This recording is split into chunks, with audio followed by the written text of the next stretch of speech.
नमस्ते, मी रमेश मुकादम ग्रामोदय विचार माध्यमातून आज UP या ठिकाणी होणाऱ्या 2027च्या निवडणुकीमध्ये AIMIM तर्फे ओवेसी तर्फे बहुजन समाज पार्टीकडं युतीचा प्रस्ताव दिलेला आहे आणि त्यावर सकारात्मक चर्चा बहुजन समाज पार्टी घेईल असे वंचित आहे. 2027च्या विधानसभेच्या निवडणुकीच्या दृष्टीनं बहुजन समाज पार्टी आपल्या संघटनात्मक ढाचा तयार करून बैठकांचं सत्र मायावती यांनी सुरू केलेलं आहे आणि जवळजवळ 43च्या वर उमेदवार विधानसभेचे त्यांनी घोषित केलेले आहे. जवळजवळ 403 विधानसभा असलेला हा मोठा प्रदेश असून या प्रदेशावर 2007ला बहन मायावती यांचा बहुजन समाज पक्ष एकट्याच्या जीवावर सत्तेवर आला होता आणि त्यानंतर बहुजन समाज पार्टी ही सत्तेपासून दूर होत चाललेली आहे. बहुजन समाज पार्टी 2019च्या निवडणुकीमध्ये जवळजवळ त्यांना एकच सीट मिळाली होती आणि त्यानंतर आता जी काही निवडणूक होणार आहे या निवडणुकीमध्ये करो या मरो अशी स्थितीत बहुजन समाज पार्टी आहे. बहुजन समाज पार्टी हा देशभर अखिल भारतीय पातळीचा पक्ष असतो, तशी त्याला मान्यता आहे. परंतु काही वर्षापासून बहुजन समाज पार्टीचा ग्राफ खाली आला आहे. या सर्व गोष्टीचा विचार करून माननीय काशीराम यांनी ज्या पद्धतीने बहुजन समाज पार्टी बांधली, संघटित केली, तशाच प्रकारचं काम बहन मायावती यांनी आता निर्माण केलेलं आहे.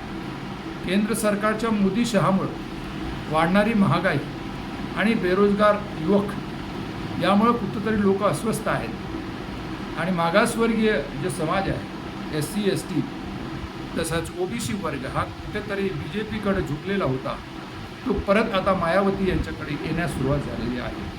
अभी नाही तो कभी नाही अशा दृष्टिकोनातून मायावती यांनी उत्तर प्रदेशची निवडणूक चोरकसपणे लढण्याचा निर्णय घेतलेला आहे आणि त्या पद्धतीने त्यांनी मुस्लिम समाजाला देखील साथ घातलेली आहे आणि ब्राह्मण समाज याला देखील साथ घातलेली आहे. विधानसभेच्या निवडणुकीमध्ये मायावती जास्तीत जास्त ब्राह्मण आणि मुस्लिम समाजाच्या उमेदवारांना तिकीट देतील असं एकूण चित्र आहे आणि त्या दृष्टीनं चाचपणीचं काम चाललेलं आहे.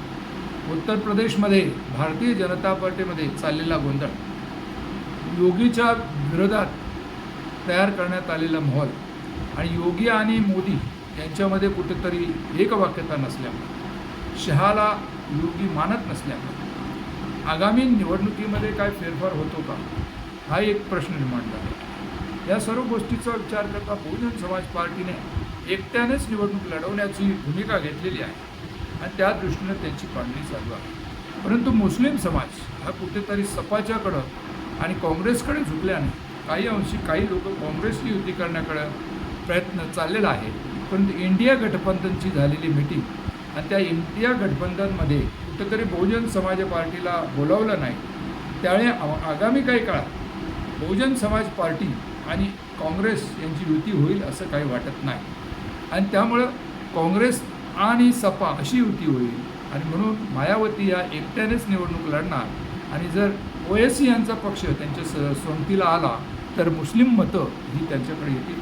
मायावती यांच्याकडे जवळजवळ 19% मतं आहे आणि मुस्लिम समाजाची साधारणपणे तेवढीच मतं आहे.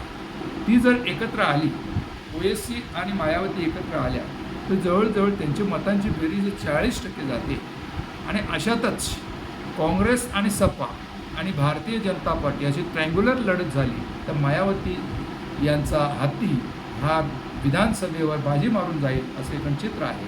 म्हणून त्या दृष्टीनं मायावती यांनी आता कासे टाकण्यास सुरुवात केलेली आहे.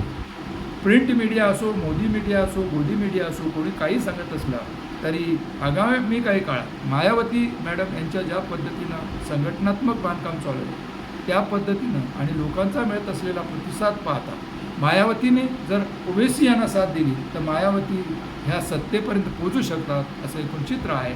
या संदर्भात आपलं म्हणणं काय, कमेंट्स करा आणि माझा व्हिडिओ जर आवडला तर लाईक करा, सबस्क्राईब करा आणि फॉरवर्ड करा. जय हिंद, जय महाराष्ट्र, जय भारत.